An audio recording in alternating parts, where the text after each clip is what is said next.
It's back. He hits two back. He's done it. Sharma has done it. And the end, delirious.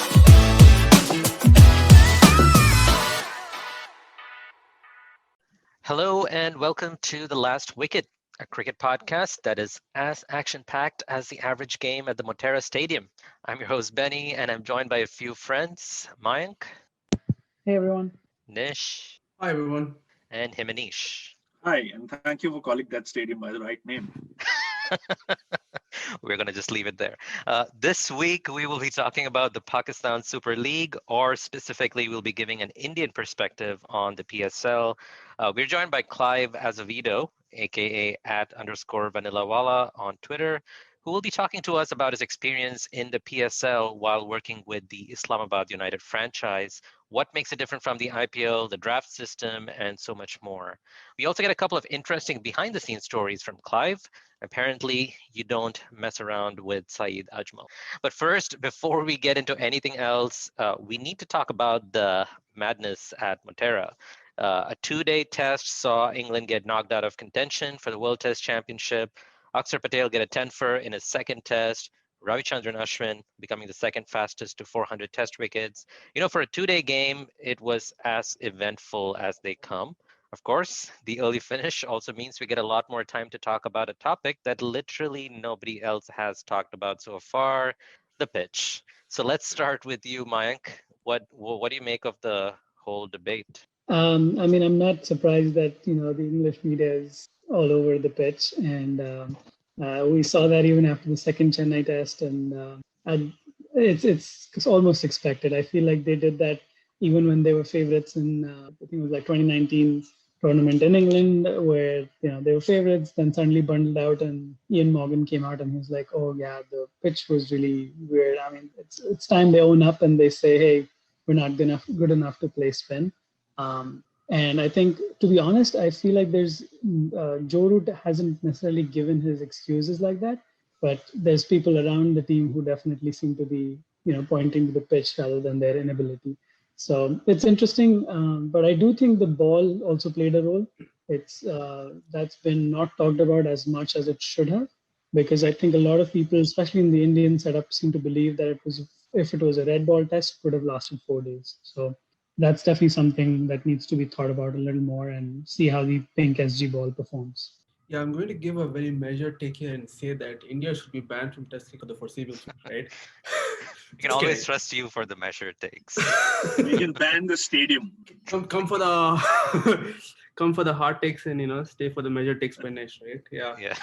So, all jokes aside, I think the ball it was slightly very skewed in slightly skewed in bowler's favor, but at the same time, like Ashwin's press conference yesterday, right? What makes a good surface, right? Like it's a philosophical debate at this point, right? You can go on and talk about it for eons and not arrive at a consensus. So I don't buy this excuse, or rather this claim that it has to start in a certain way, then evolve over days 2, 3, 4, and then end in a certain manner, right? Spin is as much a talent as opening the batting or playing the lower order or bowling seam, right? Like you have to learn the game and evolve and understand how to play the game rather than finding excuses. Like Joe Root is a master of spin, right? And I don't think he really found an excuse, but his comment about saying that, it's a very thinly veiled attack on the pitch, about how he said that if he can take a 5-wicket haul, that speaks volume, right? He just left it at that. Personally, in summary, I think it's a fair pitch. It's challenging for the batsman, but the batsmen have to, quite literally suck up and learn to play on. Yeah, so basically it was a difficult pitch for batting. Like, it was difficult, and also because you haven't had a pink ball test on a dry pitch yet. Usually you have a flat pitch in Australia, or you have some grass left on the pitch to preserve the shine of the pink ball. So this was a new thing, and it was tough for batting because the bounce was a little tricky. It wasn't inconsistent. It was a little tricky, but mostly the pace of the pitch, because of the pink ball, was too quick for the batsman to adjust, and both sides had problems with that. So I wouldn't call it a bad pitch, because that's presupposing that a pitch that's challenging for batting is bad. But it was a challenging pitch, and the ball made it more challenging. And someone like Akshar, who is not exactly a classical spinner, right? So a classical spinner is trained to practice landing the ball on the seam, and that's how you work with it. But Akshar doesn't do that. He has a round arm action. He will land this ball on the leather as much as he lands it on the seam. And with something like the pink ball, which has this extra glare on it, when it lands on the leather, it'll skid through. And then it's physically impossible to play it if it doesn't turn, because you don't have time to adjust. And your default technique is to play for the turn. Right. And that's what we see. And I put out a thread yesterday about this, that most of Akshar's wickets in the third test were to balls that went straight on, because you expect it to turn and play for the turn, but it just skids on. So yeah, it was definitely challenging to play the ball, but I don't think it was a bad pitch. Right. I mean, what's a bad pitch? Like, why is it a bad pitch? A bad pitch is defined by the ICC to be something which is dangerous enough to have inconsistent bounce. So something like Joburg, the third test that India played against South Africa, their play was stopped for a while because the bounce was inconsistent. Right. And that was rated an average or a poor pitch, I think.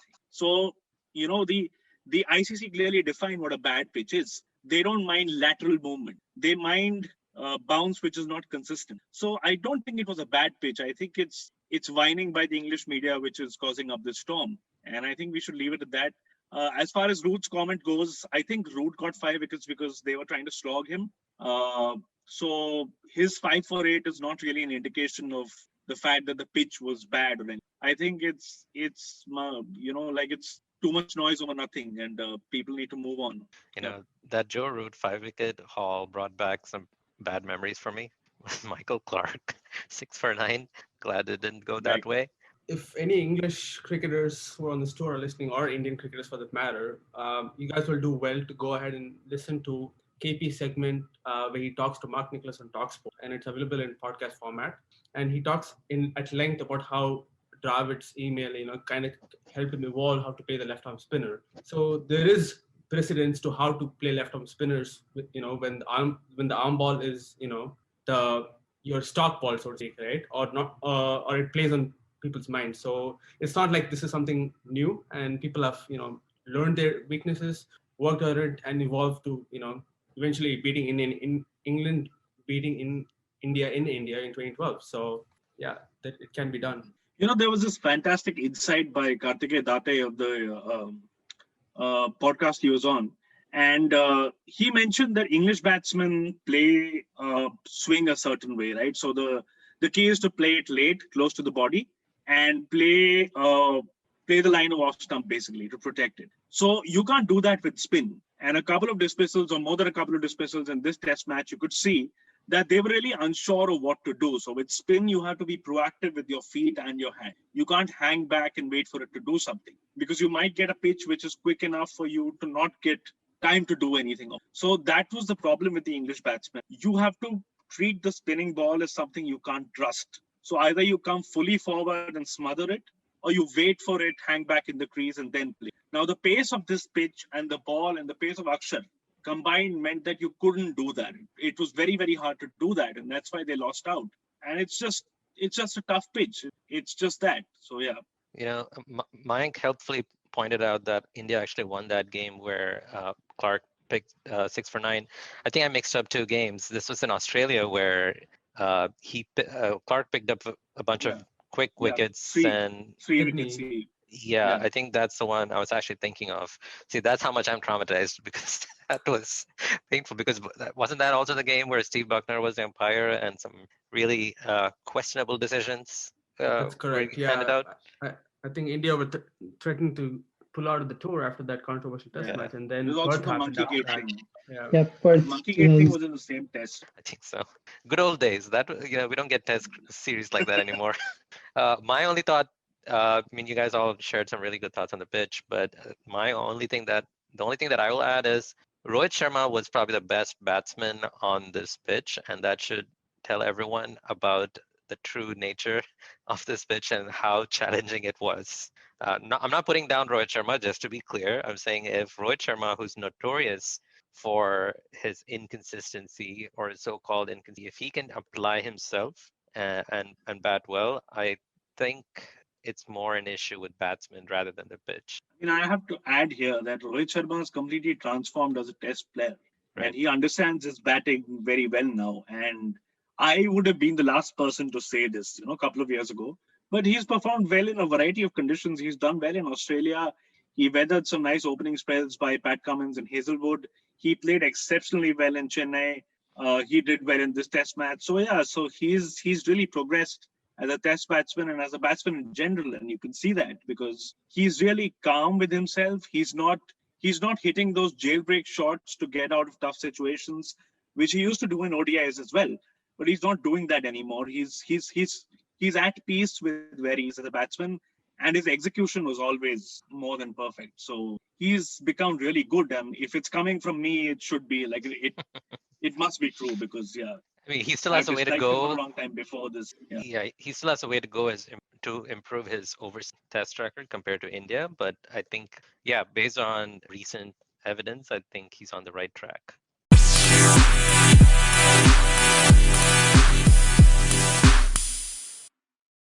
Here at The Last Wicket, we have been focusing on the Indian Premier League lately, justifiably so, with the recently concluded auction on top of everyone's mind. This week, we are going to turn to a different direction and focus on another T20 league. The PSL has been Pakistan's premier T20 competition and features their fair share of domestic heroes and overseas stars. To talk about what sets it apart from other T20 leagues, we have with us Clive Azevedo, who considers himself to be someone who loves writing about the numbers side of cricket.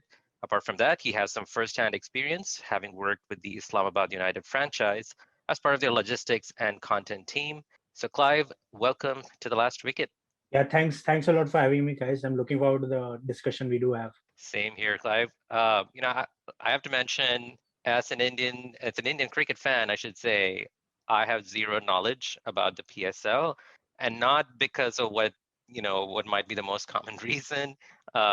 Is everyone has different reasons, but for me, the biggest reason is lack of time. There, apart from international cricket, the only T20 league that I follow is the IPL. And I would love to follow the PSL, the Big Bash, and other T20 competitions around the world. But there's just not enough time in the day.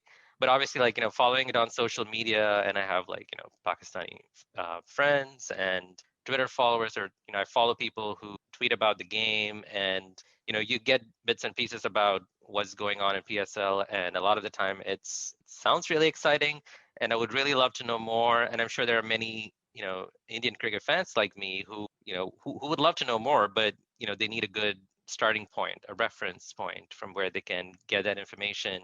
And since you have some expertise in that field, we really love to have you on today and to get that information from you. Yeah, sure. I'm actually looking forward to all of this because Pakistan Super League is like very unique league in the sense that it started very late. It just started in 2016. Now this is the sixth season, right. But at the time it was ahead of the major leagues like BBL, CPL, Bangladesh Premier League. So when Pakistan Super League started, it was way behind the other leagues in the world, and they had to basically catch up. And they didn't even start it off in Pakistan. They had to start it off in UAE. So they had those, teething issues, you could say, in the start of the league. But now it is a full-grown, proper league in their country back home. I mean, it's gotten some good feedback from, especially foreign players, right? Because a lot of the response from foreign players is that, well, Indian Premier League is great for batsmen, and then Pakistan Super League is great for bowlers. And I would love to hear more about that in this conversation. Hi, Clive. So nice to finally chat after having chatted on Twitter and Reddit and WhatsApp for so many years. Yeah. So I'll just start off with, how did you get hired by a PSL team, and what has your experience been like as an Indian working for a PSL team? I've heard that there is warmth between people. That is hidden by all the vitriol and the politics. Is that true? What have you felt over the times you worked there? Okay, so basically how I got this was I was working, I used to tweet a lot about Pakistan cricket, Pakistan Super League as well, because when I was working back in Sydney, and I used to come back home, this was the only kind of cricket I could watch at that time. So and it was even free to air, not free to air, but it was free streaming. So I could easily watch it, and those games were very close. So I used to tweet a lot about Pakistan cricket, and growing up in UAE, I used to watch Pakistan cricket here and there. So then one day, Rehan called me. He's the general manager of Islamabad United, and he's like, yeah, so the season is coming up. So do you want to do some work with us? And I was like, yeah, sure, why not? So that is how I got into Islamabad United in the first place. And then about the next thing, like, the warmth of the Pakistani people, like, see, so growing up here, like, I've met a lot of Pakistanis. I've grown up with a lot of Pakistanis. So I've always felt like they are like, as they are similar to us. Like, if you look at it in the bubble, right? Like, if you're in India, you don't meet Pakistanis, so you think they are very different. But when you go outside, like when I've come here, like when I was here, you kind of like never understand what's the reason why you hate them. And obviously it happens that between India and Pakistan matches, obviously something comes out and all that. And some people are there, obviously, both sides of the borders. But still, I think that the Pakistani people, especially towards me, they were very friendly. And when I told them that I would love to come to Pakistan, so many people were more than willing to, like, if you ever do come, you can come stay in my house. You don't need to stay in a hotel and something like that. So they were very friendly people and very welcoming. So that is what, like, I really felt like, at place, at home over there working with these guys. Wonderful. So the one comment I'll sort of echo, what Clive was mentioning was, and initially I also did not have, staying in India, growing up there, a lot of exposure to Pakistani people. But in the US, the cricket that I've played, I've come across so many Pakistani players, and club cricketers is what I mean when I say players, but people in general.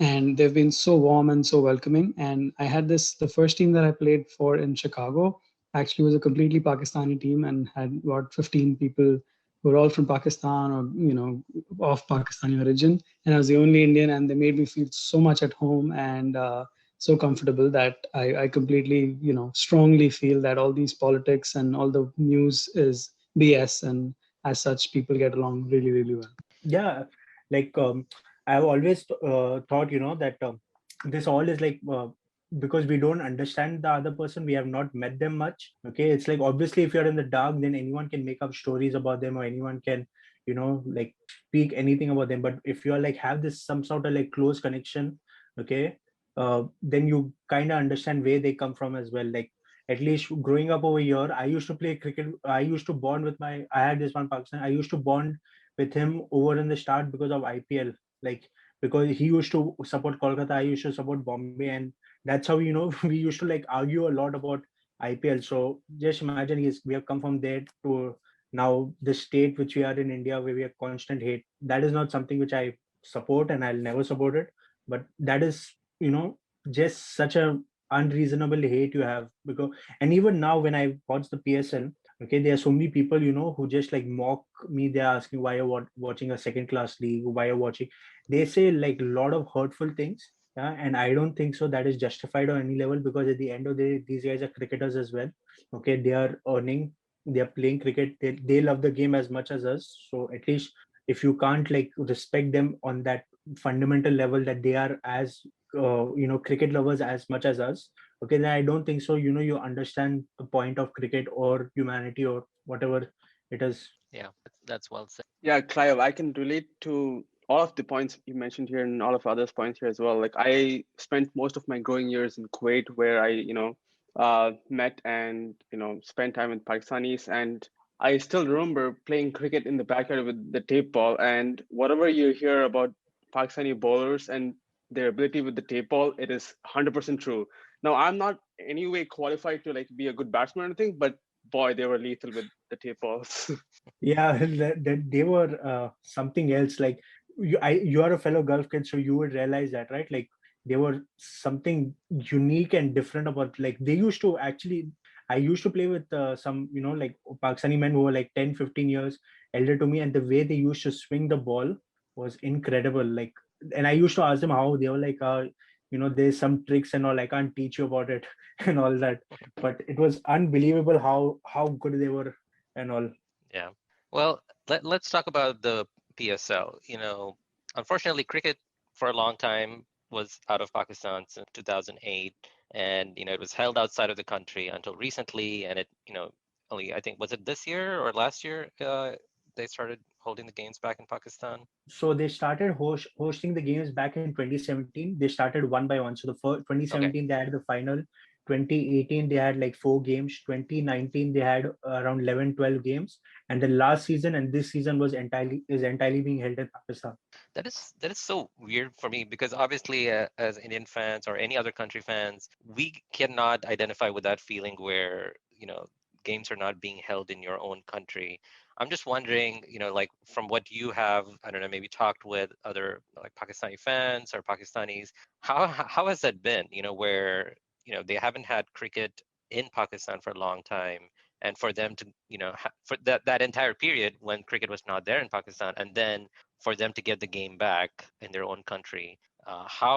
What has that meant for people? So I used to talk, with like a lot of my the friends, like the colleagues over there. I used to ask them, like how much will it like change, like because most of the revenue is coming from broadcasting. Okay, I'll be like, so does it really matter if it's being held anywhere? They were like, no, like if you go back to Pakistan, our opportunities increase multiple folds. You have more sponsors, you have fans coming in, the gate receipts are there. And he's like, frankly speaking, okay, like even though UE has been such a generous host to us, we don't feel like we are playing at home, right? Like because you are playing in this ground which has been given to you, and most of the times the stadiums are empty because it's the matches start. And even though the matches are friendly according to UE times, fans would never show up because for first of all, Dubai Stadium is very far from the city, so transport was an issue. Then Sharjah Stadium is there, but the matches get over too late, so there were not many fans. And I've talked to some players, they were like, if we go back to Pakistan, I'm sure there's no way, okay, that we won't have a full house in every match. So they were looking forward to that. And obviously, Pakistani fans, I've talked to them as well. They have been looking forward that their league is there. Like obviously, they now support their teams. Like you have a Karachi supporter, Mhm. Lahore supporter, Islamabad supporter. So they want to see their teams at home. They are done supporting their team. Like imagine for 6 7 years you're supporting your country on the TV, you have never seen them live. And a Yeah, lot of these kids growing up, okay, now they have more heroes perspective. Because I talked to one, like I've seen at times, at hotels when these players go out and these players interact with the kids, and it makes a kid's days. Imagine that yeah. missing from a kid's life growing in Pakistan. Like he never gets to see his heroes live in front of him. Because when you're watching it on TV, you have this perception that they are unreal, like maybe they are not humans or something like. But when you watch it in person, you are like, oh look, I've seen they're doing it. I think if they can do it, maybe even I can do it. Something like that is going on in their head. So that is the major missing part, that all this went missing for so long. It obviously hurt Pakistan. It hurt Pakistan massively on revenue fronts, on lot of they lost a lot of, like, fan following at one point. Not fan following in the sense, but fans kind of started getting disillusioned with the game after a while. You can't see, they I never think knew you when it was coming back. lose like that connection, right? Like you Yeah, lose that exactly. connection between players. I mean, we are talking about fans. I'm assuming even for the players, it must have felt strange Mm. forever playing away from home, playing in front of, like foreign crowds or like in other countries or neutral grounds, Mm. and just missing that connection of like having your home fans cheer you on. And I Mm. can see how that really tests the connect, especially if the Pakistan team is not doing well in international cricket. I can see Right. how that connection or that bond between fans and players get really tested. So that must have been really hard too for players as well. Yeah, see, from the player side, like Misbah has even spoken about it. That people say UE has been a de facto home. Okay, that's not the case. First of all, ICC doesn't give, these are pitches you basically loan, right? You loan the ground out, so you can't make pitches according to your terms and conditions. Okay, those pitches are given to you, and you have to make your team. So even though it's like it's a home game for Pakistan, it is as away as it is for the opposition as well, for them technically.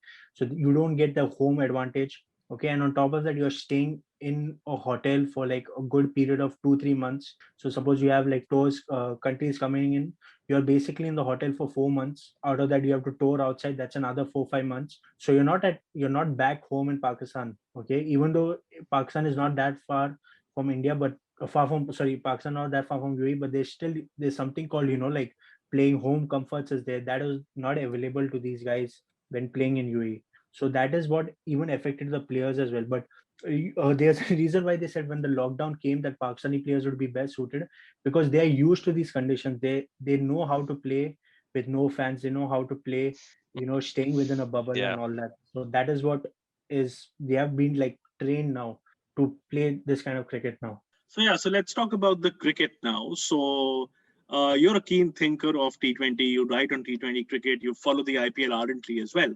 So I wanted to chat about how the IPL and the PSL are different, and specifically in three ways, right? So firstly, I've heard that the PSL is a bowling league versus the IPL being a batting league. So that's the first part. Then you know that in the IPL you have certain roles that are best played by the local talent, right? The spinners, the top order batsmen are the local talent, and the pacers and so on are foreigners. How is that different in the PSL? And the third thing I wanted to talk about is how is a draft different from an auction? Like, what sort of dynamics do you see in a draft that you don't see in the auction? Okay, so first I'll answer the bowling centric part of it. So when the IPL, sorry, when PSL was being played in UAE, we have seen in the IPL as well. Before that, like the scoring was not that in Abu Dhabi and Dubai, the scoring was not that high like compared to Sharjah. So when PSL came to Pakistan, sorry, to UAE, that time this it was more bowling friendly pitches, and you're getting it in February where their pitches have been played on for the whole season almost. So the pitches are Right. used, they are pretty much used, and all these players like basically they get like they work on used pitches. So you don't get many high scoring games over there, and bowlers play a much more important part. That is been changing a bit now that it's come to Pakistan, because Pakistan has very flat and true pitches. But still you would notice that the bowlers play a major role in some games here in Pakistan as well. So that is one thing, like it's more bowling centric in talent wise, I'm going to say, because there are a lot of Pakistani bowlers, okay, and that is not available. Like Right. in India, it's more like you go for the overseas bowlers. That leads on to the second question, like what roles, okay, which is there, overseas specific roles. So the wicketkeeper batsman and top order batsman is like very heavily goes to the overseas players. So you have someone like a Ben Dunk. So Islamabad has Phil Salt. They had Luke Ronchi before that. They had Brad Haddon. They had Sam Billings. Yeah. Then all these players, because the lack of Pakistani wicket keepers, proper T20 batting keepers as well, is not there. You have like a Kamran Akmal who performed for a while before that, but after that there's Sarfaraz Ahmed, and then there's Rizwan. And Rizwan also, prior to his golden run now, he was still a mediocre T20 batsman. So like last season, he played only one game for the defending champions Karachi Kings. So there's not much of talent. So that's why teams usually go for an overseas wicketkeeper batsman, and that way they even try to go for overseas top order batsmen. So that's why you have Alex Hales, then you have like someone like Tom Collar Cadmore, all these guys coming up in the league. So that is what is like, I feel that while IPL has local top order batsmen, PSL has to go towards overseas top order batsmen, because it's basically how the country works, right? Like they don't have proper batting Right. talent. So that is Right. where I think they look, and that is how drafts and all work. You try to cover your weaknesses and all. Yeah, and this is what I've the draft and auction dynamic, which I've always been saying that IPL should go towards a draft kind of style. Even though I really personally I find the auction very entertaining. Okay, but the draft, like, so what happens basically is the PSL, you have 8 retentions, so you can pick 18 players, but you have 8 retentions before the draft. So when you get your 8 retentions done, you can select along multiple categories. Wherever, suppose you want 3 platinum players, you can select 3 platinum. But what happens is then you're basically stuck with your, how to select players here and there. So what happens in the draft is that now when the 8 retentions are out, all the teams kind of have an idea which players other teams are going to go for. So that is where the draft is much more clear, because there are certain combinations players can look, like teams can look at, and if you can't get your first choice, you might get your second or third choice for sure, because it's a snake round. It's not like you can't sit back in an auction. You can sit back in an auction. A Mumbai Indians, if he doesn't want to participate in the first round, they can sit back. But in a draft, you have to make your pick whenever your turn comes. So that is why I think the draft is much more flexible than the auction.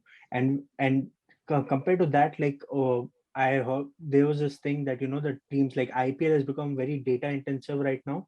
So there's some reasoning behind all these auction picks. Okay, while in the draft, PSL at the start was not that data intensive.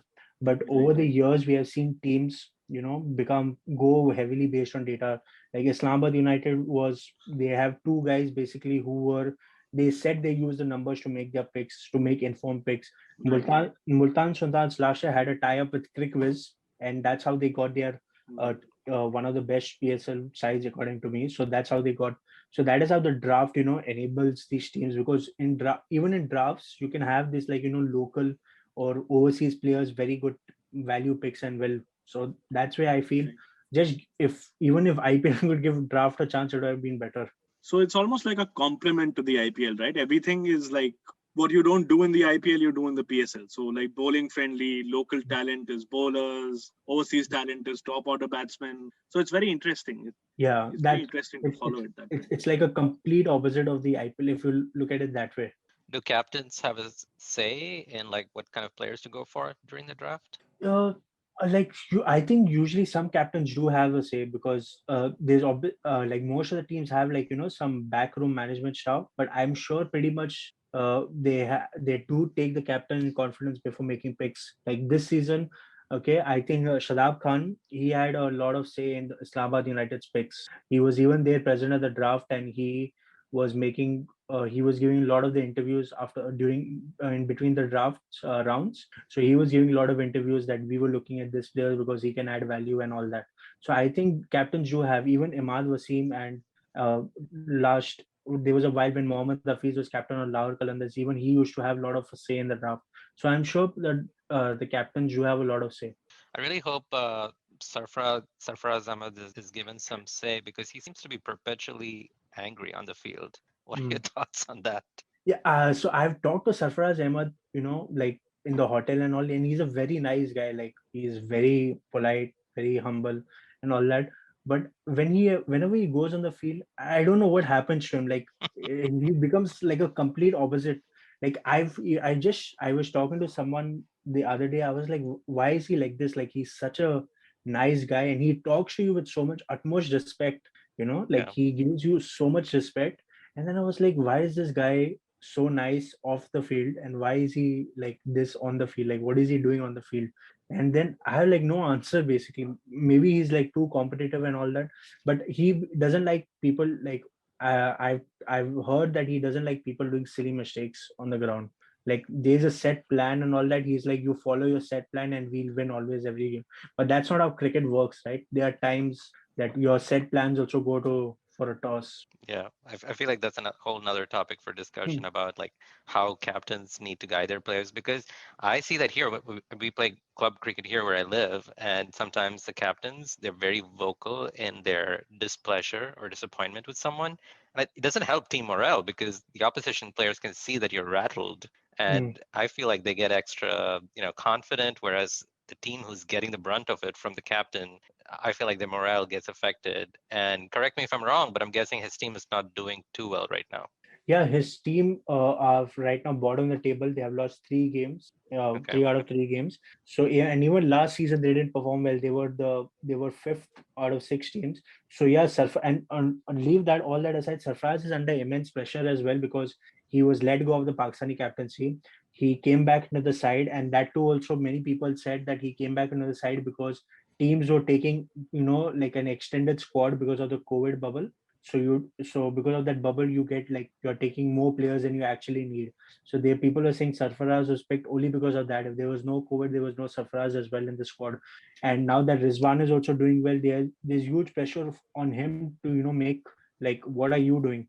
Yeah. Okay, when are you going to step up now? And that's why he's like opening for Quetta, coming in the top 4 and all that. So all that, I think that pressure is more.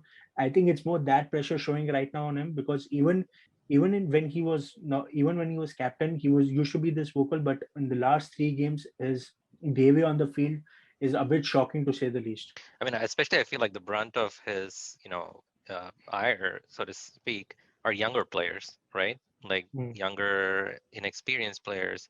I mean, and speaking of which, in India, the IPL has kind of helped bring many unknown or emerging players to the fore as far as public perception is concerned. Does the PSL, does it do something similar? Has it brought to attention, some young shining talents in Pakistan? About the PSL, right? They have this thing called the emerging player pick. So you always have to have one emerging player in your playing 11. Yeah. Okay. So when you go to the draft, you have two picks of emerging players. So you either pick a under 21 player or you pick a player from your talent hunt, and those two players go into your emerging round. And you have to play one of these two players in your 11 regardless. You have to play these one of these two players. So and that, what basically happens is that these teams now are more focused on, even scouting for like hidden players. So that is why you have someone like Haider Ali. Even though he was the under 19 captain for Pakistan, he was a big pick because as an emerging player he showed that what he can perform. And he has done well in last PSL, this PSL as well. He even made his debut for Pakistan. Then I'll name some players. There's Hassan Ali, who was an emerging player. There was Shadab Khan, emerging player. Then you have Shaheen Shah Afridi, who was an emerging player. You have someone like Mohammad Imran, who's the Zalmi emerging player. So what happens is that, fans are also more involved. Okay, they also are trying to look at emerging players who could, help improve their side in the coming season, or be future picks of Pakistan. And all these emerging players have gone on to play for Pakistan at some stage or the other. So that is why I think that PSL has gone out of the way. Like IPL, after a few years, IPL started focusing on younger players, but PSL has made sure that even younger players benefit early on the league stage. There's one interesting story of Hassan Ali. So when Hassan Ali started off, right, so he was bowling well. Peshawar Zalmi sent him for the press conference, and one of the reporters said, "Who is he?" Okay, and he got pretty embarrassed. Like Yeah. he was first of all embarrassed, even though he bowled well that day. He was not man of the match, but he was pretty embarrassed that why am I here and all that. So he didn't say anything. He answered the questions and all, but he kept that in his mind. The next game, he got a man of the match performance, and then he came, and that same journalist asked him a question, and then he said, "Are you happy to have me here now?" And that is what That was still very basically, polite of him. yeah, yeah, that is actually very polite. But that is what, like if Hassan Ali would have never gotten a chance if there was no emerging pick. So these kind of picks, make sure that your emerging players pay, and you put them under the pressure of the PSL, and you push them to perform. Is there any new player that you're excited about who's still not kind of made a big name just yet, but someone who's kind of in the sidelines and you think is really gonna make a name for himself? Okay, so from this season, sorry, I'm going to talk about this season. We have Mohammad Wasim Jr. He's a fast bowler and a hard hitting all rounder. Abdul Razak has one point said that he's the fastest bowler in the domestic scene of Pakistan. So he's someone I'm actually looking forward to because he can bat a bit as well. His batting is the asset as well. So he's someone who can easily come up for the Pakistan team. Then there's this Shah Nawaz Dahani, he was playing for Multan Sitans, and he's from Sindh, and he has been really quick. Like if you see some of his videos and see some of his bowling in this PSL, he bowls really quick. So these are the two names, I'm actually looking forward to, like, make a step for Pakistan, because Pakistan, if we look at the Shaheen Shah Afridi, he's been bowling consistently, and I think it's fair time that you give that guy some rest and try and at least find out your backup options or look at youngsters of the future. There's even Naseem Shah as well, and Mohammad Aslam. And Naseem Shah is well known, and Mohammad Aslam also. Both these guys have played for Pakistan, but these guys are still, I think, not made that upper level. They're still like question marks about their available, their suitability for the international level. And I think these two guys are very young, so it's just a matter of time till they actually crack the code of international cricket and make it there. Pakistan will never lack for a good fast bowler. I think that much is clear. I don't know for how much longer, but I can't remember the last time they did not have a quality fast bowler. Yeah, they do like batsmen, but fast bowlers, you'll see every season someone or the other has a Right. proper fast bowler in their setup and a new one. And even though they might disappear after a while, but they have like a proper, like a train of like fast bowlers coming through at every level. I remember this under 19 World Cup a long time ago. Anwar Ali, I think I'm getting the name right. Like in the final against India, he was. 2006. When was it? 2006 when I think Piyush Chawla was in the India's 11, and I think Pakistan got bowled out for 109 or something, and India looked comfortable until they got bowled out for 93 or 95. He was swinging the ball like crazy, and I was like, he's gonna become a great fast bowler. And then I don't know where he is, but there's always someone else in line and someone else to take a step up. So yeah, it's crazy. Yeah, so we were talking that day about the Pakistani media and their attitude towards the PSL, and you were telling me that they don't cover it at all and they don't pay heed to it. What's the deal with that? So no, the Pakistani media, they actually cover the PSL, but they don't cover the cricket aspect of it, right? Like they look at the controversial aspects of it. Like I've Oh, seen, so I've been at times, at the press conferences and all that, and it's very weird at how they ask questions. Like there was this one match, where Babar Azam and Khurram Manzil, they were batting really well and all that, but there was this point where you had to ask a question that you had like you were only 1 wicket down. Okay, you have 6 overs to go, you have a lot of hard hitting batsmen left. Why were you still knocking about? So I don't understand why you couldn't ask that question. They were asking the question of, okay, what did you tell Babar in the middle that time? What were you okay, what was Babar, what was the rift between Babar and one of the players and all that? And I don't understand how is that relevant to your discussion or to the cricket being played, right? Like at least stick to the point and all. And someone like I eventually got someone to ask that question, and like Mickey Arthur was really surprised, and Mickey Arthur genuinely told the guy like, I'm surprised that you're asking such a question. Okay. And that fellow got taken aback, and obviously, and then he was like, no, it's a good question, but then he explained the whole understanding behind that. And the thing is, like, our cricket cultures, right, like India and Pakistan both, they don't look at the deeper level of the game. The thinking is very basic, surface level. So like suppose if you open with an akshar, like in the recent test, if you open with an akshar, if that move backfired, okay, are we going to ask questions? What was the thinking? What was the thought process behind it? We might not get an answer, but at least they will give some idea about it, right? We won't get the full answer, but there's some idea. I think if you as a media person don't give fans that basic level of cricket understanding, okay, then the fans are never going to learn and they're never going to appreciate. Otherwise, they're just going to keep thinking that these players are hack and it's a very easy game to crack for these guys. They're just not working hard enough to crack. When I know all these players are really hardworking and they really want to like do well, but there are times it doesn't work for you guys, and it's because down to planning and all, which right. is not discussed much. And one more thing which really annoys me is that the way Cricinfo, Crickbuzz, or these big websites cover the PSL is, because I've seen, if you guys must have seen, when IPL is on, the Cricinfo has like a pre-match show, they have an auction analysis show, they have a post-match show, they have a mid-inning show. Okay, so you have so much coverage for the IPL. It's not really hard. Like I'm not asking to make those shows, and I don't think so the Pakistani fans will be interested in those shows as well. But at least you can have a draft analysis show. You can at least make it Right. accessible to the fans, and the fans keep on asking. Like there was this long thread this one guy put out on Twitter some days back. What is the difference? Aren't we cricket lovers as well?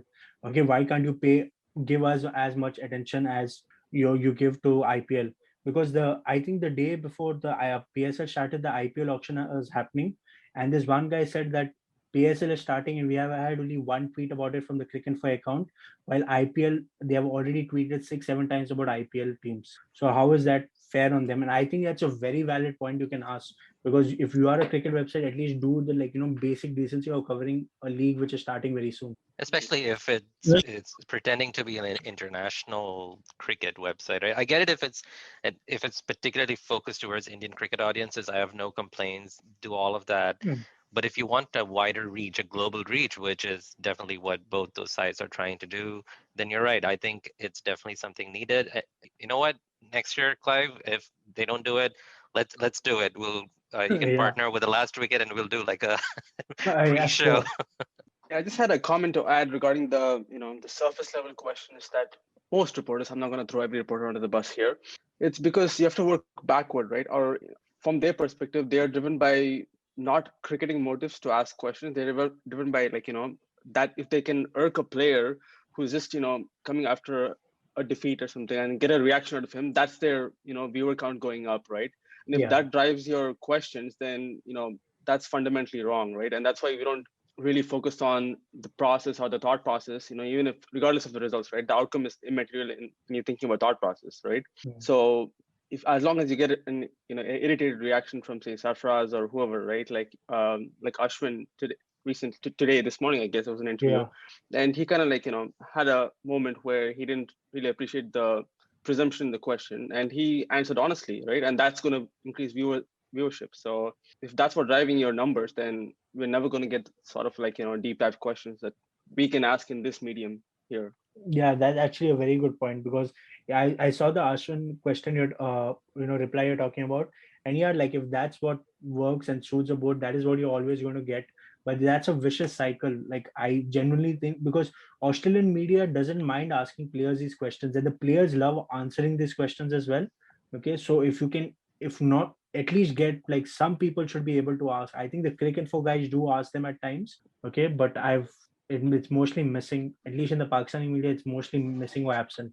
That's how media works in India and Pakistan, right? You get the sensationalist bites, and then you have shows like Vish Kanya Anushka ne kiya Virat ke form ko dast, and so on. That's how media works. That's how they want. That's what they want from. It's unfortunate, but yeah. So I guess that's really interesting, because I can still somewhat see like international media doing that, but it's pretty shocking to see that even Pakistani media does that. But sort of going more into the PSL itself, I don't follow the BBL a lot, but I keep reading about these rules that they have, whether it's the power surge or bash boost and all of that. Anything specific in the PSL, and I know you already mentioned, one emerging player has to be in the 11, which is pretty awesome. But anything other, like rule-wise, which they've modified, anything interesting that comes to mind? No, the PSL doesn't have any major. They are like pretty much gun barrel straight with T20 rules. They have not changed anything except the emerging player pick. They don't have any other rules. But like that being said, I think that the power surge was a good addition in the BBL. Okay, and I wouldn't mind that being taken around other leagues in the world. So if PSL is able to do that first, then fair. And another rule I would personally want is one bowler being able to bowl 5 overs. Like I would love that actually, because that changes the whole dynamics of the game. I think you're just thinking about Bumrah bowling 5 for Mumbai, man. I don't know. But just imagine that. No team. I mean, I would be okay with that if that gets extended to India as well. Then I'm good with Bumrah bowling. Mumbai don't need Bumrah to bowl 5 overs. They're also, okay. That's also. But so that sort of brings me to a bigger question that I've always had about T20s. And, I've always believed that since it's been a smaller version of the game, it's going to be very crucial to expanding the game up, past these, 15 odd nations that play it a lot and are passionate about it. So I've always thought of, adapting these rules in a way that it becomes either more attractive to the crowd or like enhances some specific skill. And I know in the US, like they have March Madness, which is different from NBA, and they have these slightly different rules, which makes March Madness extremely exciting and, unpredictable. So what are your thoughts about that? And really, it's not specifically a question for PSL, but T20 cricket in general. And what do you think can be done apart from, you already mentioned the 5 over for one bowler rule, which can make this game one exciting and also maybe help players focus on honing one specific skill. Yeah, so the thing which I have, like a lot of T20 leagues are happening right now, is like it's becoming a very chase friendly. Like if you win the toss and you decide to chase, then you're more likely to win the match. And I don't know how you could like bring that back into balance, at least make it 55 45% at least to the bat, because the PSL now, we have had 10 games and all 10 teams are won by teams chasing. They have won the toss, they have decided to bat first, and decided to chase and then go on and chase the total irrespective. So I don't know what you could do. That maybe you could do something different, on the sense that if you're bowling in the second innings, you can have a player change or something like that. Like you are allowed an extra player maybe or something like that, because I think it is too unfair on the team batting first, on how obviously there'll be calls that the team batting first has to adapt, but I don't see this going for a long time away, that chasing teams are going to benefit from this, because chasing teams are Himanish I've written a lot of articles about it as well, that chasing teams are more aware of their resources and they know how to like allocate their resources for chasing down. So I don't think so there's anything we can do per se to change that, but that is one thing, that is one like huge issue I want to be addressed as soon as possible, because T20 cricket is more nuanced than just, like win, toss, chase, and then you win the match. There's a lot more thinking to that, and I would like to see that, being played. I want it to be a battle of, skill more than luck. Definitely agree. I personally have always felt similar about T20 cricket, where it's the reason why, like, out of the three formats, usually it interests me the least, is because I feel that balance is probably the worst. I've read some interesting proposals from having only 7 batsmen allowed to bat, or things like that as well has been proposed, which is obviously sounds radical, but hey, we're coming up on the 100, so we never know what's going to happen next. So, Clive, let me just pick your brain on this one, right? So, Islamabad United have Yon Bota and Saeed Ajmal as their leadership team, right? And both these former players were maverick spinners during their playing days, right? Can you kind of like touch upon how their influence reaches across the Islamabad United side, especially with Shadab Khan and Fawad Ahmed as their spinners? Yeah, so I've never got the opportunity to work with Yuan Botha because he was not, when I joined, he was not part of the coaching setup. But I've worked with Saeed Ajmal, and Saeed Ajmal is one of the the most funny guys you can be around. He's one of the guys who lifts up team spirits and all, because after every loss, he comes and he cracks a joke, and he's always like looking to pick players up and like pump them up and all that. But one thing, so I've seen him in the net session, and he's always, he's like variations. You can have some variations here and there, good enough, but you need to be smart about them. Like he's like cricket. Basically, you have to outthink the batsman. The batsman is there. Okay, he's going to blindly go after you in a T20 match. What variations are you going to use to outthink him?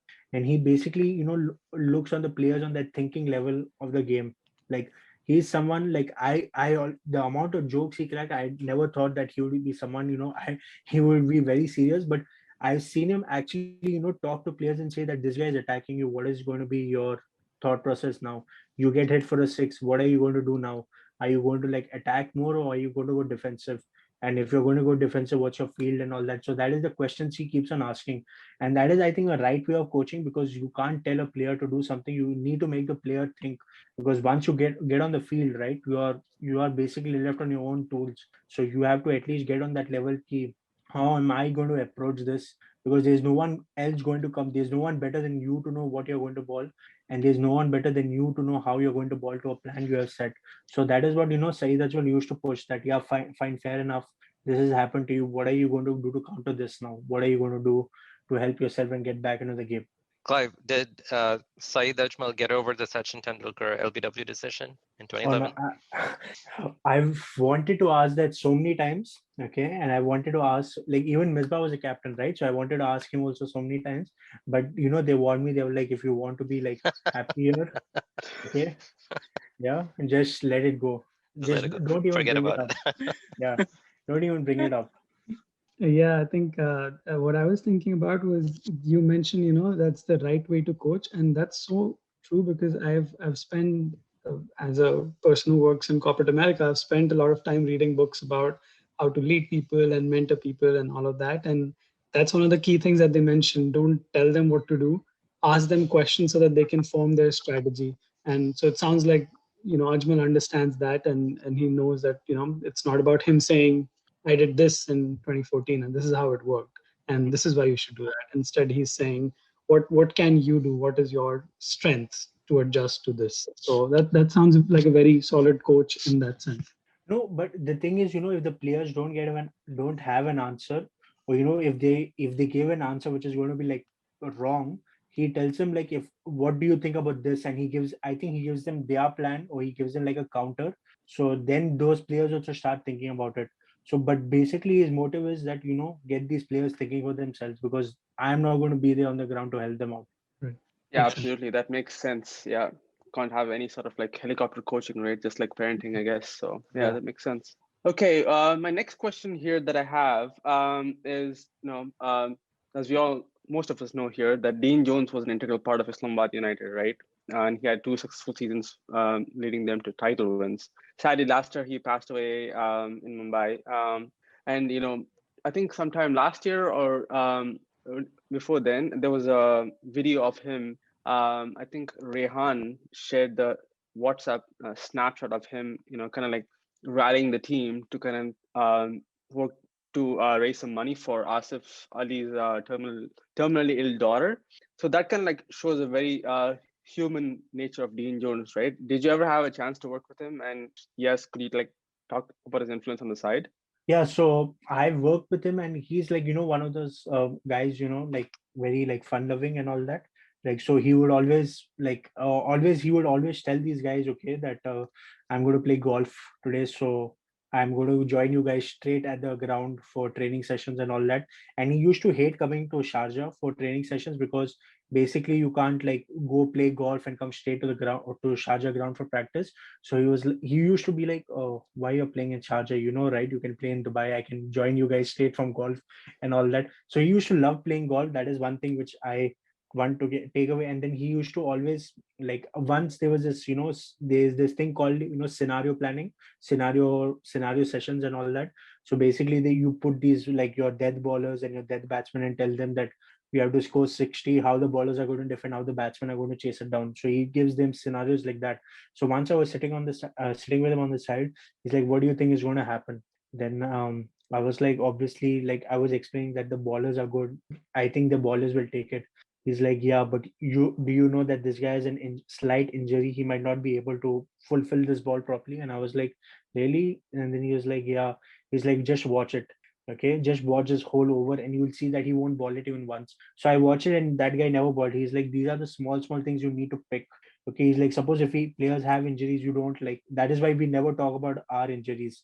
Or sometimes if a player does have an injury, it is not brought out in public and all that because it's like a hidden advantage you're giving away. That is one thing he told me, and I remember once. So Islamabad Lahore Qalandars had this like what thrilling super over match, and which we won in the end. So Andre Russell came out and he finished it with a six. So when these guys were going down, and I told him, "Coach, well done," and he's like, "Dude, okay, these guys are insane, huh? They have balls of steel." And I was like, really? And then I was like really shocked. He's like, "Man, I could never do what this guy does. Seriously, crazy player and all that." And he was like really pumped and excited about it. So then that is one like he was always looking for like joy in these small things and all that. And he would never ever fire players. Like he would always have a chat with them, go to the side, talk to them. He would, if they are like the younger players, he would get like someone like Rehan or Chima on the side, like let's talk to him, like make him understand. Maybe I might come across rude, but you might be able to come across in a better tone to him and all that. So he was that, and that human side of that. So that Asif Ali story, that whole thing, when he was going down, he was going through a lot personally and all that. And we as a team, we saw it. And a lot of these media people kept questioning Asif Ali's spot in the Pakistan side because the World Cup was coming up, right? So there were real questions about him being picked for the Pakistan side.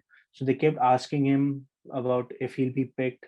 They would play. I remember they were, fans at the grounds. They were, like basically, harassing him or abusing him and all that.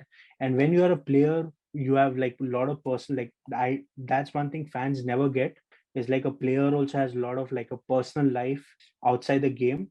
And when you harass them, it does affect them. It does affect them mentally, or somehow it does affect them. And Asif was going through a lot, so he would never speak this up. But when he came back to Pakistan, he used to go to the hospital and all that. So Dino from his goodwill, like from his side, he said that we need to do something for Asif. Okay, we need to help him because this guy is my kid.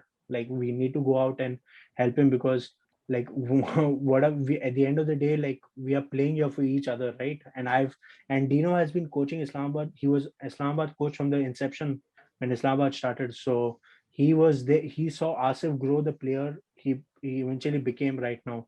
So he had that like connection, and he was more than willing on a human level to go and help him out. And you guys must have even seen that press conference after Islamabad got knocked out in 2019, where he eventually says that you guys please be nice to Asif. Okay, he's a good kid. So that was very emotional. And also he connects on a personal level. Like he'll get down to the players level. He understands what is he wants to know about their personal life. Is there anything he can do to make them better, or like make them feel comfortable and give them their space to perform? So that is one thing. And he was never like, one thing which I really liked is like, if you failed, he was never ever the kind of guy who would come and like have a go at you. as long as you did your job. So Asif Ali's job was basically, the high risk job, right? You're a hitter, you can basically get out. That's basically what Rishabh Pant has been going through for the Indian side. So even if you failed, he'll be like, no, it's fine. Okay, if you failed, not a problem. At least you did your job. You try to do your job. That is what matters to me. He doesn't care if you. He doesn't care if care that if your job was to score like quick fire 20 and you come out 20 or 20, he's not going to like it, but he's always going to support you if you do the job. Even though if you have failed at it, at least you try to do your job. Awesome. Thank you for sharing those anecdotes. Yeah. Yeah, I think That that's was so amazing. I think that perspective was quite great. And there's a lot of stories that people don't know about Dino. And we're lucky to have you and have these stories out here. So yeah, so finally I wanted to talk about Pakistani Twitter because it's to be frank, it's lit. It's full of good memes, good content. So can you tell us about that and how it's a little different from Indian Twitter? Yeah, and so on? Indian cricket Twitter, right? Like they are also pretty good at memes and all that. But when I joined, like when I used to be part of the like PSL watching, and I used to follow all these guys, right? Their Twitter game is on another level. Okay, they go and find jokes, and they are quick at finding those. It's not like like after a day or two, you are quick within half an hour. You have jokes ready on particular events already. Okay, and they are so quick, and it's basically a mix, like you might find some smart people, like you will on Pakistan Twitter, you'll find like a lot of guys who are breaking down the game, and on the other spectrum you'll find lot of guys like making memes out of the game. So there's like a lot of thing. If you are coming to follow, you can follow like a wide variety of perceptions or understanding of the game as you wanted. So you are going to like have a really good time following the game if you're within Pakistan Twitter. And I think it comes from a place of, like how you process your emotions. I feel like, especially fans of teams who do bad, I hope Pakistan fans don't jump on me for this, but I feel like, especially if your team hasn't been doing well, like one of the best ways to process that, is process it through humor. And I think it comes from there. And I think a lot of fans, even from India, at times will identify with that. Yeah, like I've noticed one thing, right? Like, so when I've been watching games, like I'm like weirdly very confident about how they might do, like how Islamabad might do, even though we are in a bad position. I'm weirdly confident about it. But I've seen like a lot of Pakistani fans who have like given up. And I genuinely asked one guy, why are you like this? And he's like, bro, support Pakistan for 15 years, you will be like us. Okay. He's like, you have been supporting India, you have had it good for a long time. Okay, so you're weirdly confident about weird as hell positions. We are not confident. We are even confident that we are going to lose a match from a winning position. We can never be like you and all that. So yeah, and your point of humor, using humor to process, they have been losing for a while. So I think that's what, like, no offense, but that's what I think is their best coping mechanism. That's right. Yeah, I just had a question for you, Clive. Kind of like to the topic, I guess, or not really to the topic. But so now that this Pakistan PSL 6 is happening in Pakistan, are you going to be working? Are you currently working remotely, or will you be there on site at some point in time?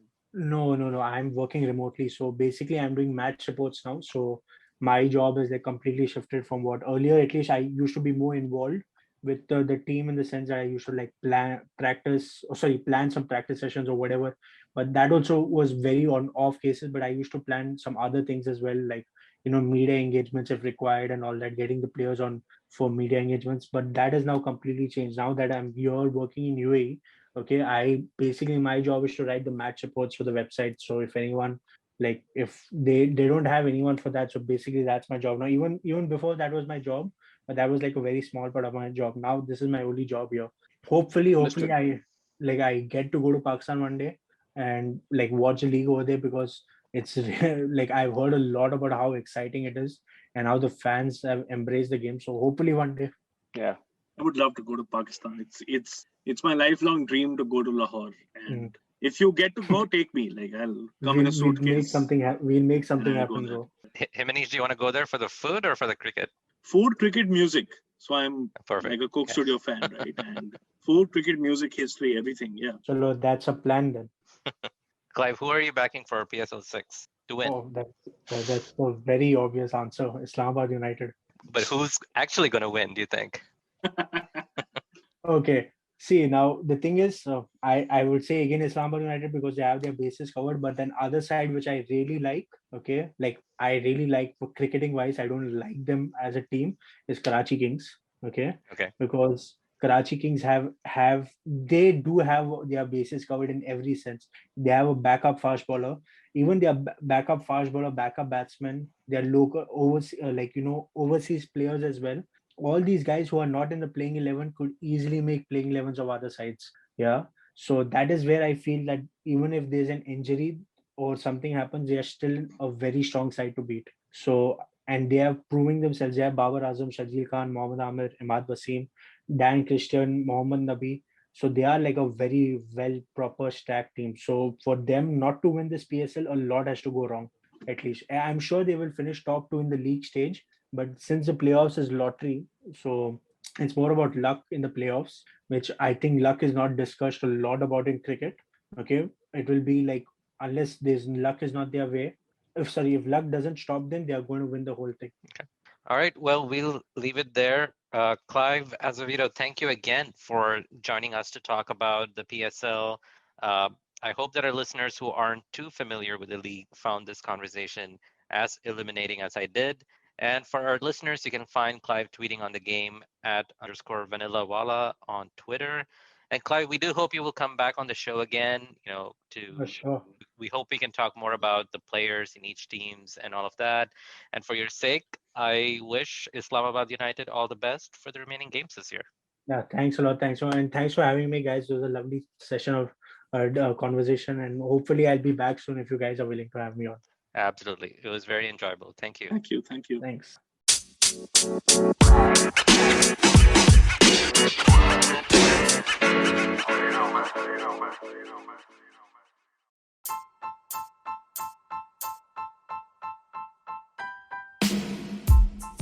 Well, that's it for this episode of The Last Wicket.